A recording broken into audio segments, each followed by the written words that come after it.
शीर्षक समझदार बंदर। सुबह का समय था।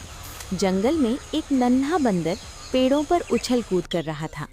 अचानक उसने देखा कि एक चिड़िया जमीन पर गिरी हुई है। उसके पंख घायल हैं। बंदर तुरंत नीचे उतरता है, आसपास से पत्ते और पानी लाकर चिड़िया की मदद करता है। कुछ देर बाद चिड़िया ठीक हो जाती है और खुशी से उड़ जाती है। थोड़ी देर बाद तेज बारिश शुरू हो जाती है। वही चिड़िया वापस आकर बंदर को पेड़ के खोखले तने में छिपने का रास्ता दिखाती है। बारिश रुकती है, बंदर मुस्कुराता है। सीख, जो दूसरों की मदद करता है वक्त आने पर उसकी भी मदद होती है।